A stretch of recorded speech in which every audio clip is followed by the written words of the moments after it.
Good evening everyone and welcome to story time. I'd like to read you this story and I hope you all enjoy it. So boys and girls, if you're comfortable, we shall begin. This story is called Little Miss Shy Goes Online Dating.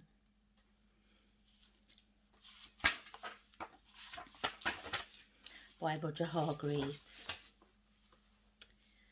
Little Miss Shy didn't mind being single.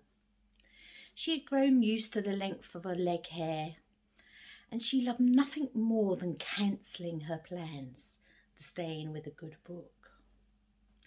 But there was one thing nagging at her. Her mother. She liked to remind her daily that now she was in her 30s, she was running out of illegible Mr. Men and eggs. And had she considered Mr. Clever's son, Mr. Lawyer? So little Miss Shy decided it was time to find her Mr. Right.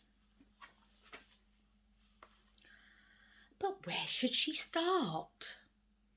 Her favourite place, of course, the library. After working her way through the romance section, she concluded that all she needed to do was go to a ball and wait patiently until a rich, brooding man whisked her off on a horse. Little Miss Shy looked outside. Not many horses round here, she thought. Just then she noticed Mr. Quiet, the librarian, looking over at her. He looks nice, she thought. Maybe I'd go and talk to him. But she didn't.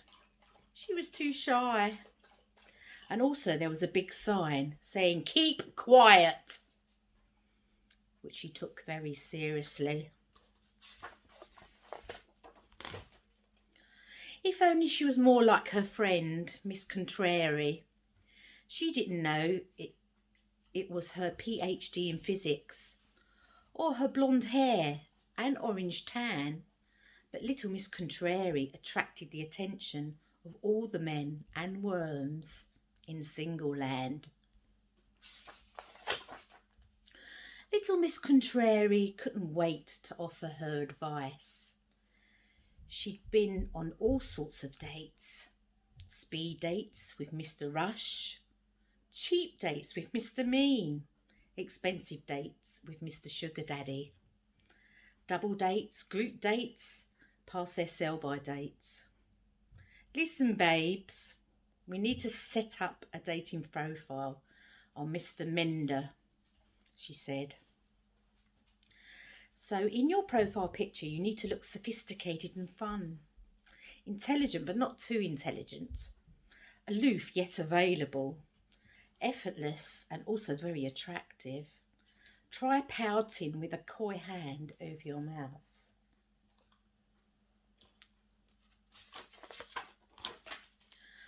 So despite the fact that she hated posing for pictures and felt a crushing pain in her chest, little Miss Shy gave it her best shot.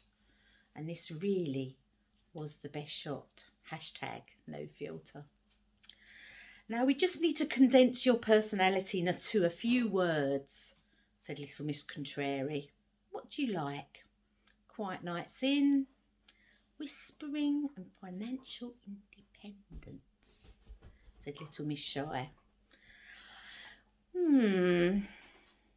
I'll put being spontaneous, karaoke and having drinks being bought for me, said little Miss Contrary. Little Miss Shy's first Mr. Mender match was Mr. Strong.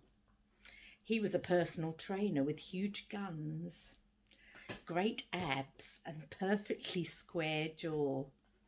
He suggested they go on a date to a gym and grab a protein shake. But unfortunately, he got distracted by a mirror on the way and never turned up. Mr. Clumsy tried to woo her by sending pictures of himself. He described himself as a relaxed kind of guy who liked hanging out around the house. She didn't reply.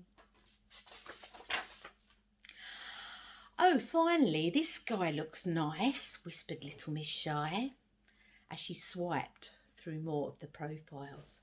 "His name is Mr. S. Moore. His profile said he's a fun, loving guy of average height who enjoyed basketball and reaching things on the highest shelf at the supermarket. Let's meet up," said Mr. S. Moore. "P.S. Don't wear high heels." Mr. S. Moore arrived to pick up Little Miss Shy for their date. And after she opened the door and nearly trod on him, she wondered whether she could get a refund on her subscription to the dating app. "I don't think this is going to work," she said. "You just looked a bit taller in your profile picture." "But we're the perfect match," said Mr. S. Moore. Little Miss Shy slowly backed away and shut the door. The next day she received an invoice for the chocolates he bought her, his travel costs and 2 weeks of therapy sessions. Little Miss Contrary had her own ideas about the perfect match for Little Miss Shy. "Hun, I found the future father of your children. He's single, you're single, you know. He's such a laugh. I don't know why no one snapped him up apart from the commitment phobia and the fact he lives with his mum. You are going to love him." But Mr. Funny did not seem nice at first. "Cheer up, love," he said. "They call me Mr. Banter." But Mr. Funny's relentless jokes were actually a bit wearing. She couldn't really see herself with someone who wore washing up gloves in public. Oops. "It's no use," said Little Miss Shy as she sobbed. "I'll never find my Mr. Right." And with that she ate her microwave meal for 1, followed by a tub of ice cream for 8. I know that feeling. Then there was a faint tap at the door. It was Mr. Quiet from the library. He'd actually been there for 6 hours, but she hadn't heard him because he'd been knocking so quietly. "Forgive me, I was riding my horse nearby and I fell into a lake," said Mr. Quiet. "As you can see, I'm soaked through and my manly chest is glistening with water. Might I come in and warm myself by your radiator?" Little Miss Shy blushed like a beetroot and put the heating on boost. And what do you think happened next? They sat together in perfect silence. Little Miss Shy didn't know if it was something in the air or the ice cream-induced sugar rush, but she found herself asking, "Will you be my Mr. Man?"